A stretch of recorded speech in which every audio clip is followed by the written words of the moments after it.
Honorable senior, honorable ladies, my juniors, my dear juniors, and my friends and dear children.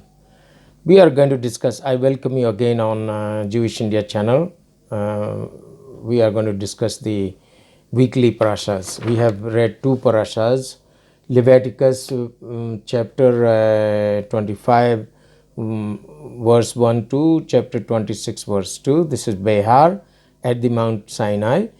And then the other Bechukotai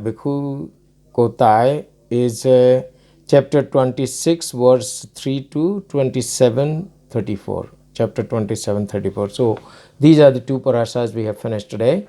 And in these two parashas, there are a lot of commandments, a lot of lessons where we have learned from Parasha Behar is that we are forbidden to deceive or cheat others. We don't have to cheat anybody. We have to be very honest.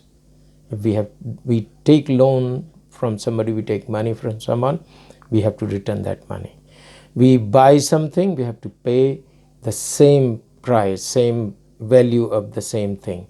And whatever, whether it's length, whether it's a volume, liquids, or whatsoever, or weight. So we have to pay accordingly. And we have, when we do business, we give to someone, we have to do exactly the value of the, even some people are such that they give little more. If it is 1 kilo, they give something like 1 kilograms and some 10 grams more, sometimes 50 grams more. So not to have Hashem's wrath on us. We don't want to make Hashem unhappy because of our dishonesty. We shouldn't be dishonest. We have to be honest. Okay? No cheating. No cheating is allowed. We are forbidden to hurt the feeling of others by any means.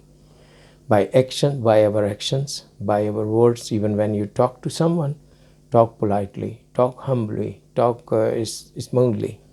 And so this is the meaning of that we should not hurt anybody by any means. As I said, by your walking, by your talking, by your words, by your actions, nobody should be hurt. We are obliged to aid someone who is on the brink of poverty to gain a livelihood. So just be careful and just be watchful in the community. Whoever has having a problem, just offer your help, moral help, financial help, whatever you could do to him to lift him up if he is going down. Lift him up morally. Tell him, don't worry, Baruch Hashem, everything will be fine. God is with us and he is going to bring us out of troubles. Okay? So you have to keep his moral high and help him as much as possible from your side. Okay? So this will be, we are obliged. God has commanded us to help someone who is going down financially. You are forbidden to treat an employee overbearingly. You don't have to misbehave with an employee who is working under you. You have to be very, very humble to him and not behave that you own him. Not be very harsh upon him. Okay, he's working for you, so go easy with him and ask him to do things properly. Don't shout. Don't misbehave. Don't say that, oh, I own you, or I'm paying money to you, so you have to do this, you have to do that, and don't take work more than the work is assigned to him. Usually, what happens? Poor fellow is exploited by, okay, if you don't work more this and that, so and so forth, so don't say that, all right. You don't, according to the contract, you should not say that you have to work more. One more thing, if you suppose you have to take more work, you must pay for the extra hours. So this is like you have to be very, very careful.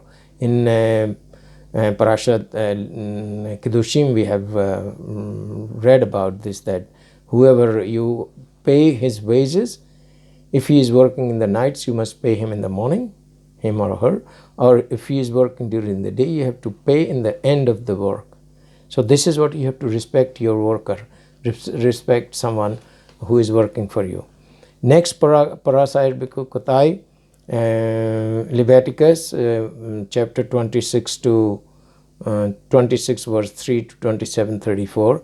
If you follow my commandments, the parasha starts, if you follow my decrees, then what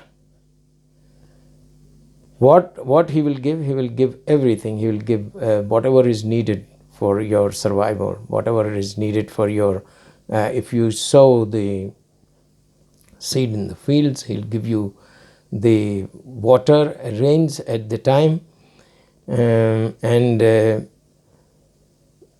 they will give you enough produce for your living, for your food, for your everything. So the main point here is Hashem, our God, is telling us to keep His commandments, to follow His commandments. Not only read, we have to follow His commandments. And a sword will not pass through your land. Nobody will dare to attack you. If we follow God's commandments, nobody will dare to attack us. We will sleep very peacefully. We will not have any fear of any attack, any sword or any. Now those sword days are over. Now we have guns. We have air forces. So we'll not have any fear. We'll not have any fear about these attacks if we follow God's commandments.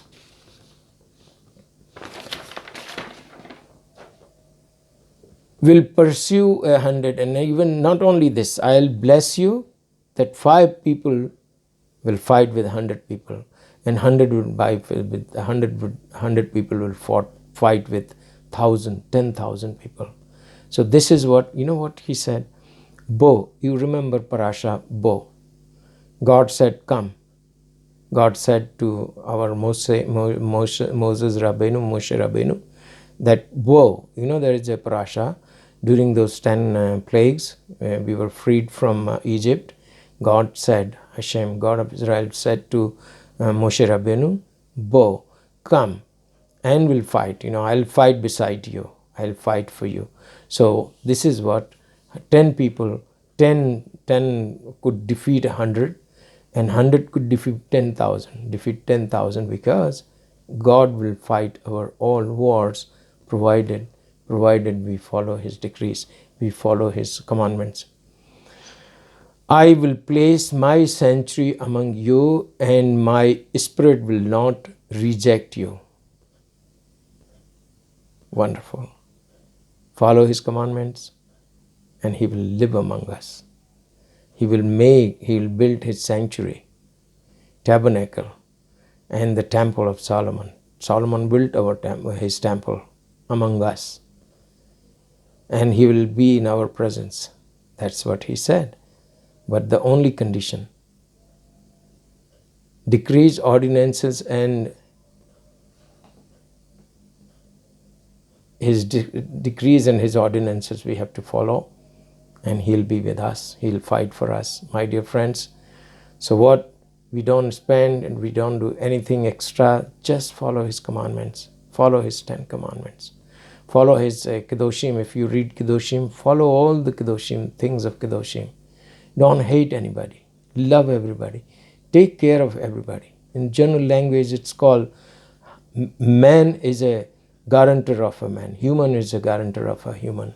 And if we do this, we will follow His decrees, and there won't be any problem in future to us. No problem for us, because He will take care of us. Thank you very much, my dear friends. And we'll go next week to the book called Bamidbar. Thank you very much. Have a nice week. Shavua Tov.